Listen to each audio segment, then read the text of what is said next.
All right, so this week we're watching Mrs. Browne's Boys, which I'd never heard of before. You pointed this show out to me, so I'm going to assume, since we're Canadian, this was probably one of those like where they give you a test run of BBC Canada type stuff. Is that how you saw this show? BBC Canada, or if it was on public broadcasting from the United States, is where I think I saw Mrs. Browne's Boys. Right. I see a whole lot of stuff of that on PBS.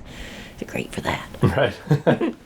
Yeah, and I can't remember what specifically. I mean, we were doing North American sitcoms, and we were just we burned out a little on them, so we're heading back to good old, merry old UK. Came across England. her quite by accident, as I remember. I was watching some other BBC comedy show that would have been on PBS, and Mrs. Brown's Boys was just on there one evening as one of like an evening of British comedy, that sort of deal. And I thought, this is so bizarre. And is that a man dressed up like a woman? Because she does a beautiful job of it. She's just perfect. She's got the perfect shape of a middle-aged woman. She wears the cardigan. She wears the flat shoes. She wears the stockings, the house dress, everything. And when I first saw it, I just loved her. But I said, there's something about her. Oh, so you didn't clock it was a And dude then I right figured away? out, wait a minute, that's a man dressed up like a woman. And he's amazing. She does an amazing job. Yeah, so I'm mostly new to this. I only saw a few little clips that you showed me last time, but I mean, it was pretty obvious to me right away that like that's a man dressed up like a woman. so I got that. And the other thing it made me think of off the top of my head was just Trailer Park Boys, because the East Coast Canadian accent is very similar to the Irish accent and seems somewhat similar in that way. But yeah, this will mostly be new to me. But It's that same kind of humor too that Trailer Park Boys has. It's very irreverent, and there's no holes barred. They just put it out there. well, one thing I definitely liked about it is just because one of the things we were noticing about North American style sitcoms is this tendency for the laugh track, especially because we were watching, that 70s show because of that 90s show, that style of the laugh track comedy, where the laugh track does a lot of heavy lifting. Like, as long as they talk in the rhythm of a joke, they don't necessarily have to say a joke. The laugh track will let you know it was a joke. But after a while, you're like, where's the jokes, though? Like, how many times can you do that without a real joke? And then you go to Mrs. Brown's Boys, and it's way obvious, here's the joke, because it's like, she's mixing stuff with a dildo or a vibrator, and it was a nice change of like, sometimes you get subtle British comedy and sometimes not subtle. No, you get it right over the top, and this one is right over the top, but it is so enjoyable. And I guess I should say too up front that, as ignorant Canadians, we're just going to say British, UK. Obviously, it's Irish. Ireland is its own thing. And like, I always think of that with that show, like America's Next Top Model. And the UK version is, they specifically say Ireland and the UK's Next Top Model. Ireland very much wants to be mentioned separately. It is a separate thing. But we might not always say that. So just Well, sometimes too that Irish, you need to know that it has that Irish connection, especially when they're so irreverent about the Catholic Church. Right. Because Catholicism is a real big deal in Ireland, and yet these guys just rip it right to shreds. And another one that does it, which maybe we should watch some of them sometime too, is Father Ted. Right. It's also an Irish setting, and that it's not just enough for it to be British, English, Wales, Scotland, whatever. Now that Irish connection, when they start bashing the Catholic Church, it really does have a greater impact. And the other thing that surprised me about this, so I guess I'm going to go through a little bit. There's some stuff about that too that we'll get to. But as I was researching this show, it was very strange. The course this show took to come into existence is not at all what I expected. Because, again, those little clips I saw were just like, such like over the top comedy. Because the other scene we watched was like how she accidentally tasered herself because she mistook the taser for a phone. Right? And she flies behind the couch, and when she gets up, her hair's all disheveled and her eyes are bugging out. Like, yeah, definitely. There's no mistaking the fact that she got electrified. Yeah, like, I don't know what the right word is. Like, I don't, zany is wrong, but, like, not subtle, though, I'll say that. But the history of Mrs. Brown's Boys and how it came to be is very different than that. So the guy who plays Mrs. Brown is Brendan O'Carroll, born in Dublin in 1955, the youngest of 11 children. There's that Catholicism, right? Your family was similar of like... 12. We had 12. Exactly, but it's like no birth control happening in these parts. His father died when he was 6, and his mother raised the family with little money. And I just thought this was funny because what I like about Wikipedia is you can generally trust Wikipedia quite a bit because it's community-made encyclopedia, so people police each other. So one of the things they do if something needs evidence, like you need the footnote, you need the proof, is they'll just write citation needed. So it's like, okay, this information's here, but you need to point to an article or something. We need proof, because maybe it's not true. So I just thought it's funny because they did that here. He's born in Dublin, 1955, youngest of 11 children with a father who died when he was 6. His mother raised the family with little money. Citation needed. Like, I know what you mean. You need to know where did you get this information from, but do you really need the citation? What are the chances that they have money when there's 11 kids and no dad? And no father. Yeah, exactly. And she's at home raising these little ones. Yeah, where's she getting her money from? Yeah, so that citation needed is like, I think I'll take this guy's word for it, whoever wrote this article, because, it's pretty believable. So as an adult, Brendan O'Carroll became a stand-up comic. And in 1992, he performed a short radio play based on his youth called Mrs. Brown's Boys, and subsequently wrote 4 books about the Mrs. Brown character. So this is what I think is kind of interesting, is that the initial Mrs. Brown was not this kind of over-the-top comedy thing. She was his mother. Yeah, it's like these books he wrote. I mean, just look at the cover. Look at the cover of this thing. That was the first book called The Mammy. Like, don't you get, like, Angela's Ashes vibes from this? Yeah. Like, not as, obviously not as dour. Hard, because it's not the Depression. But, yes, there she is, the loving mom and her little boy. And the sense I got reading about these books, they are still, like, lighthearted books, but they're more about, like, the perseverance it takes to be a mom with no money, with all these kids, but to still be kind of like a brassy, strong woman. Well, that's what Angela's Ashes is, though. The book Angela's Ashes, I just laughed at. There's some parts of it that are so sad, but there's other parts that you just can't hold it in. You just laugh out loud. I guess maybe that's the problem. I didn't even get that far into Angela's Ashes. I didn't get past the sad part, and I was like, God, this is depressing. Oh, no, you need to read on. There are parts in that, like when he goes to communion, and he takes the host, and he's this little 6-year-old boy, and he's so excited, He's going to get the host. But then he's sick that day. He's got the flu. So after he gets the host, he throws it up. And oh my God, the family is just appalled that, oh my God, he threw up the host. The host is in the backyard. There's things like that in it that are just hilarious. They did make a movie of that, right? I never saw it either. But they didn't get that base humor. Like, the guy has a real wonderful way of writing that makes you laugh out loud, even though you're supposed to be saying, oh my God, I shouldn't be laughing at this stuff, but I'm laughing out loud. The movie was well done, but it dealt more with the hardships and the loneliness, the depression, the father being such an alcoholic, whereas the book has got this light vein to it. You're reading serious stuff, but you're also laughing because of the way he expresses himself. And especially if you're a Catholic and were raised up in the Catholic faith with nuns and the host and the importance of all that stuff. He has a real way with words, that guy. If you ever get a chance, you should read the book as opposed to the movie.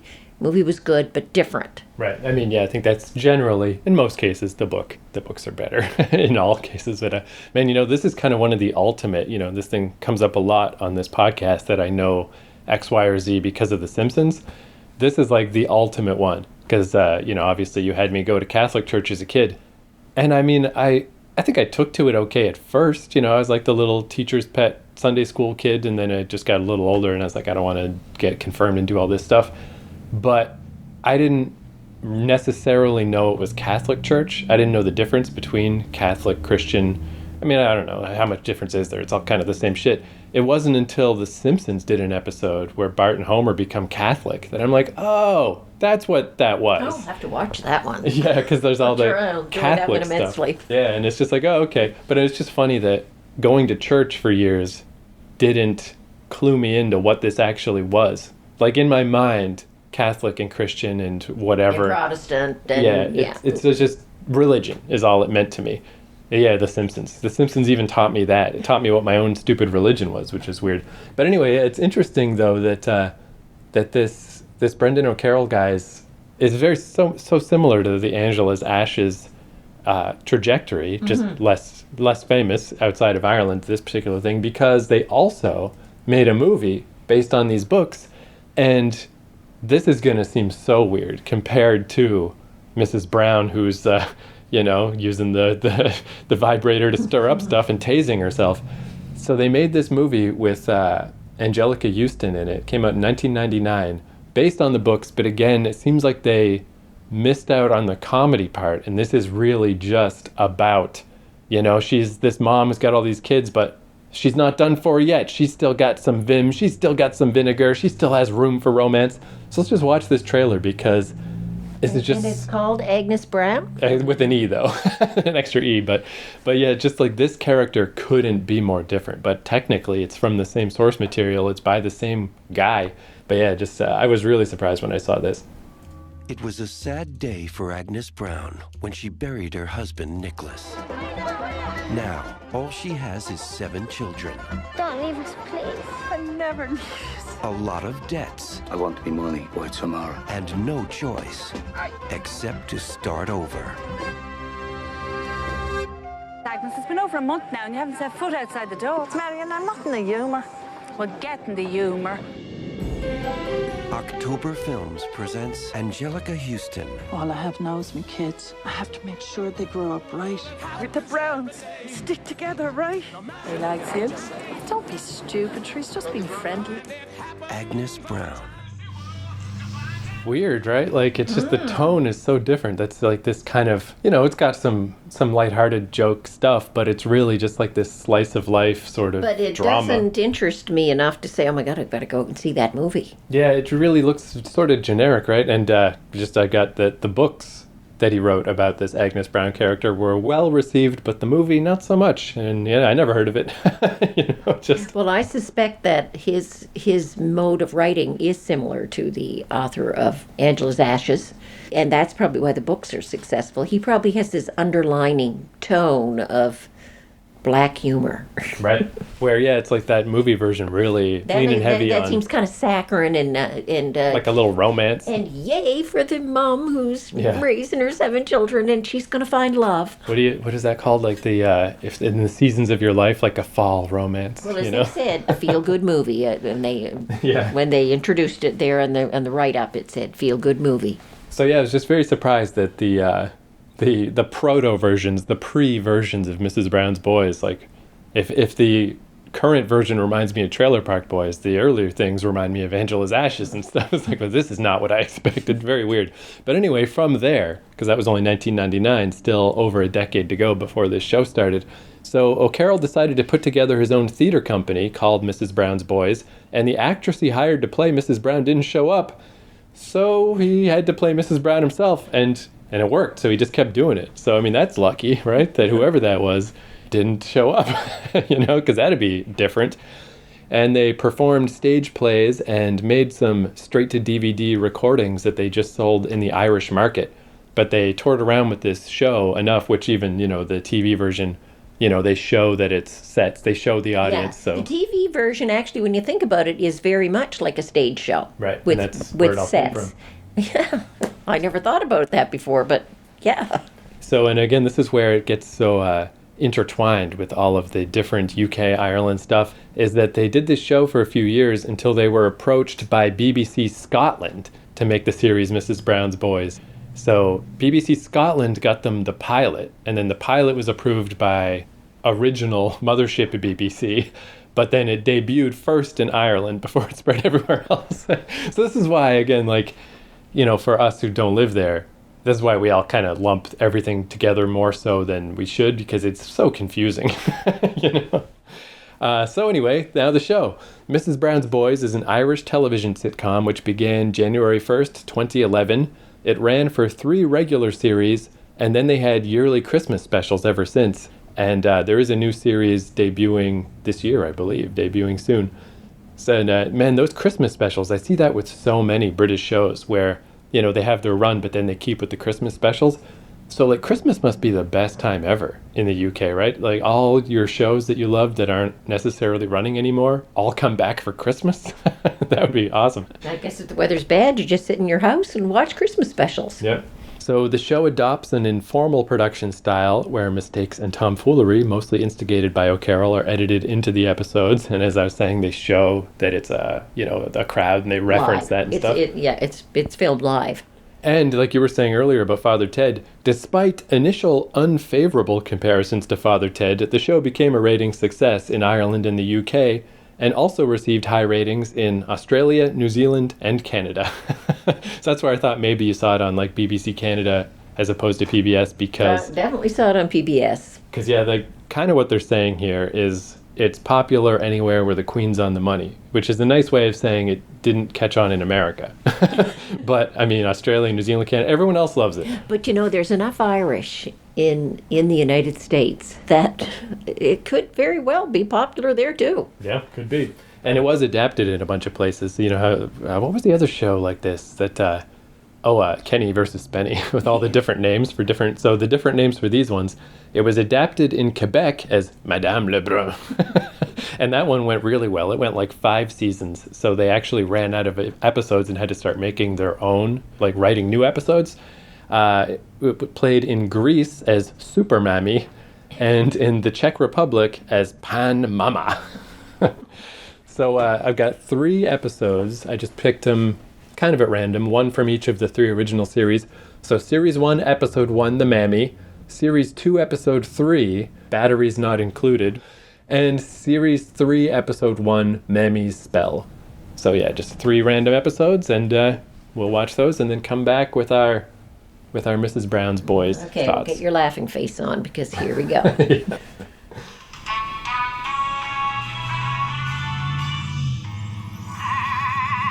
Ladies and gentlemen, welcome to Mrs. Brown's Boys.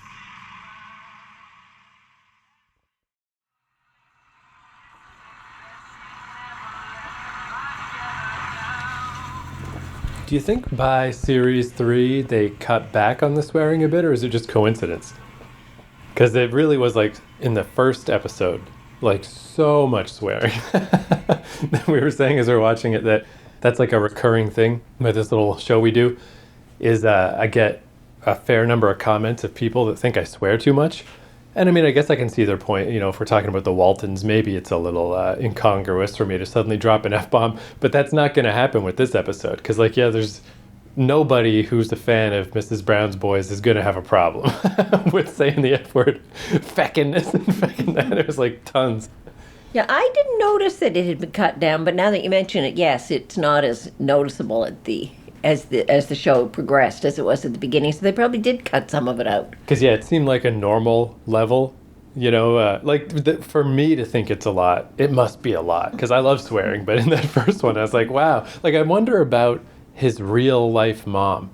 Like, I wonder what she would have thought of this whole weird progression, where at first he's writing these nice books, and there's this Angelica Houston movie about what a tough, strong woman. Books are nice books. That's true, but I get the sense just from reading about them, they were still comedies, but I don't think, you know, like this one we just watched where she's hypnotized into thinking she's a stripper. I mean, it's more about the real life, you know, so it's obviously not stuff like that. So I just think it's kind of weird that this character who's based on his mom, you know, went from look at the strong Irish lady and look at all the stuff she went through to just like straight comedy, you know? Like, I bet she'd be watching some of these shows and be like, what the hell is this? She might be.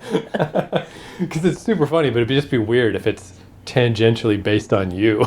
Oh, and especially if she thought other people watching it who knew her thought, oh my Lord, look what that woman's really like. And imagine that too, that's your 11th kid. You've had 10 kids, you have this 11th kid, all the hardships and the lack of money, and you raise these kids, and That's what the kid does? This is your legacy, that the kid dresses up like a woman and Passes himself off as your replica.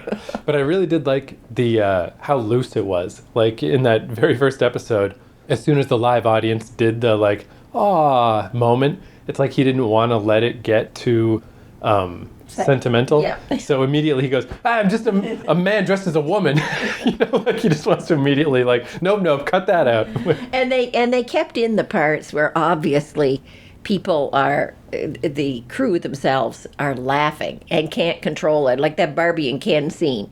They repeated that, "Do you want a cup of tea?" 3 times just so that you could look at Ken's teeth. Yeah, his big fake Ken teeth. Yeah. And he started laughing so much that you can tell when he leaves at the end of that and hides behind the Barbie box, he just can't control it anymore. But they kept that in, which is nice. Yeah, if anything, that there was more and more of that as it went on. Even just in those first 3 years, you can tell they got more loose with that. And I like that how it's set up, that it's clearly, like they could have edited those out. Like the way they filmed it, it's like, okay, we'll take that again, take that again. But they always hit the line again. They kept saying the line again. So an editor could have just picked one of those and no one would have been the wiser. But instead they leave all 3 in, and it's kind of funny. It's weird. It makes it very much like a live stage show where there's obviously some ad-libbing going on there. And he's mostly him, but he's coming up with these lines that obviously those actors never heard before, and they're just cracking up. And they keep that in, and they recover quite well. Yeah, that's another thing I found interesting about it is it's a combination of 2 different things. Like I always thought it was weird in American shows how no one ever laughs at the jokes. Like just to bring up Friends again, I always think of Chandler. If you knew Chandler Bing in real life, he would be the cleverest, most funny person you ever met in your life. For like years on end, he's just cracking jokes every 15 seconds. You would crack up at that guy. No one ever laughed at one of his jokes. One time in Friends. It's just the way American shows are set up. It's weird. Like people are joking and no one laughs. Where in this show, I liked that the characters do react. When Agnes Browne says something funny, everybody laughs because that's more natural. But then there's the second level. There's the characters laughing because it's in the script, but then there's the people actually laughing because something weird happened. It's got like the different layers of people laughing even. And the audience laughing, that's real laughter. Yeah. That's not any of this canned stuff that it's just, or signs going up saying applause or laugh. You can tell, well, it's funny, and they do laugh. And you can tell that by the sound of it, sometimes there's like long, prolonged laughing. Sometimes there's just a little chuckly laughing. Yeah, in that sense, I mean, yeah, this connects extremely well to like, last time we watched, like that 80s show or whatever. And that was one of the big things is like the laugh track is so weird because it's supposed to be a live studio audience, but it didn't feel real at all. It felt like a polished, prepared laughter. Yeah, whereas this doesn't. And this is set up like, well, it is live action. You can tell by the way the cameras are moving around there. There's one show of these, I don't know which one it is, but she's in the kitchen and the camera comes right through the kitchen wall and they leave it in there. And she makes some comment about couldn't you stay on the other side of the wall or something like that. Yeah, it just rolls right through by mistake. And most shows would take that out because that's a mistake. But no, the camera guy comes right in with the camera and the wall collapses. Yeah, or like there was one, I think it was in the first episode where they're in the other set, the pub set, and she can't find her handbag, so she gets up and runs to the other set, which is just the house set, and gets the bag and runs all the way back. Follows her back. Yeah, because I always like that kind of stuff, like meta jokes, jokes about it being a show. But I've never quite seen it that way. It's more stuff like there's this show Community that got really famous, or Rick and Morty, like these, like, where it's more, I don't know, they're more like heady about it, where this is just kind of like, you can tell that few years that they spent just doing it as a stage show in Ireland, like you can really feel that. Like, I don't think you'd be able to just do this out of nowhere. It's got, so I guess what is kind of neat about it is it really does feel like they just took a stage show and made it. And put it on television. Yeah. It's an excellent show. Yeah, so I guess if there's since there's a new series coming out this year, maybe I'll dig those up when it comes out, and we can see how everyone is 10 years on. And yeah, I was thinking too, At first I was like, why is it called Mrs. Brown's Boys when there's only one boy and then a daughter? But then I guess later on there's more boys, whatever. And you get introduced to those boys if you watch any numbers of the series. Like Rory is the gay son. Well, we got introduced to him here. The oldest son, who's moving to Australia, there is a priest son also who comes to visit at some point in time. I think that's one of the Christmas shows where the priest comes and he brings a fellow priest with him to celebrate Christmas at their house. And of course, it's just a riotous trees falling down and her mother up in the tree trying to put the star up and getting hung up in the tree, and just craziness. And I guess I can kind of see why, the thing I was saying when I was reading through, how its early reception, like the critics didn't like it so much and they were like, it's just Father Ted, but not as good. But then, people liked it. And I can see that for sure, because it definitely doesn't have that feeling of being like a critical darling. It's more like this is a show people will actually watch and laugh at. Not that they wouldn't at Father Ted, but Father Ted, again, I haven't seen a ton of those, but it does have much more of that sort of like it's prestige television feeling, where this really just feels like, we're just putting on a show, And I think as the show progresses too, you get introduced to the children, and you find all the little foibles and weird things about them. None of them are perfect. And I mean, in the first show, we get introduced to Dermot and Kathy. I think you get so that you get used to those characters and and they grow with the show. And when you said there probably wasn't as much swearing in the last show as there was in the first show, that's probably true, because Mrs. Browne has also grown. Right. Oh, and then there's the neighbor next door. She is priceless. She's the one in the hair curlers? She's the one in the hair curlers who's always in there having a cup of tea. And there are neighbors who are like that, who are always at your house. Doesn't matter, day, night, whatever, they're always coming in for a cup of tea. Well, that's her. Yeah, and I found, I was saying too, as we watched it, that character seemed a little extra weird to me just because she's Mrs. Brown's closest contemporary, basically the same exact. I mean, that's where if the original actress had shown up and had played Mrs. Browne, they would have been the two women. It's just so weird that there's only one guy in a dress in the show, where if there's going to be a second one, it should probably be that neighbor. Like, it's so weird to just be playing off. The whole thing is it's just a really weird show, but I definitely liked it. It was good. But there are scenes in it that, because it is a man dressed up as a woman, that it makes it funnier, like when he's doing the strip at the end. If that was a woman doing that, it wouldn't have been as humorous, because maybe there'd be views of it being sexist and all this stuff. But because it's a man dressed up as a woman and he's feeling himself up and then he's putting his legs around the priest's neck, it's a man to a man. I don't know that they could have pulled that off with such success if that had been a woman. Yeah, because also similarly, because Mrs. Browne is so just, what's even the word for it? Like, so straight talking, so no shame or whatever. So she's talking about like how, when I got pregnant with my first kid, my legs were at the window of the car, all this stuff. It would definitely be weirder because it would still be Brendan O'Carroll who wrote it. So if it was a guy who wrote that stuff and then had some lady say all that stuff, it would feel weird. When it's just him. Like when he jumps out of the chair and you see the skirt goes up and there's the big bloomers. If that had been a woman, it would have been a different reaction than here's a man jumping out of a chair and he's got those big pink bloomers on. That's the other thing too. I was saying how I wonder what his real life mom would have thought of this, but it could be that, like, maybe his mom really was just, I'm going to say the dirty thing no one expects. I'm going to be the life of the party. I'm the one making everyone laugh.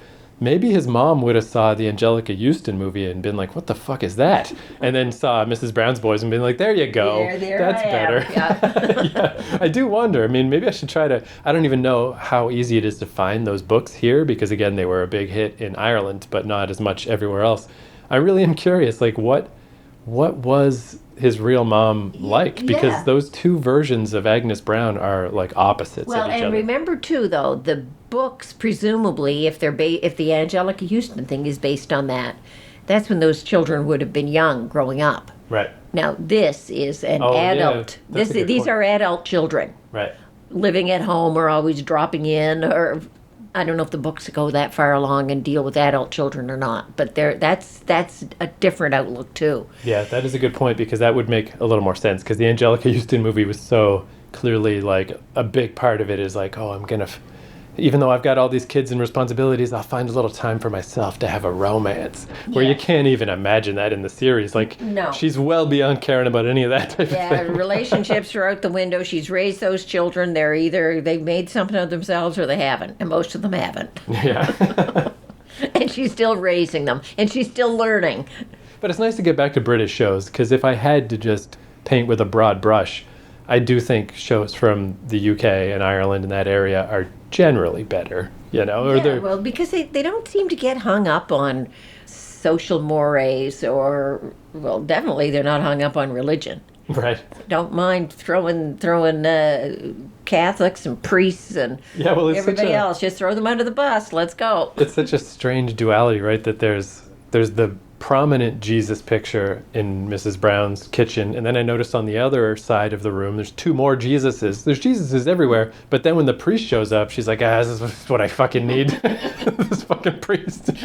So yeah, it's really weird. It's like like sort of like The Simpsons in that way of like we will at least address religion, but we're certainly not going to pretend it's important. We're going to be quite irreverent about it. Yeah.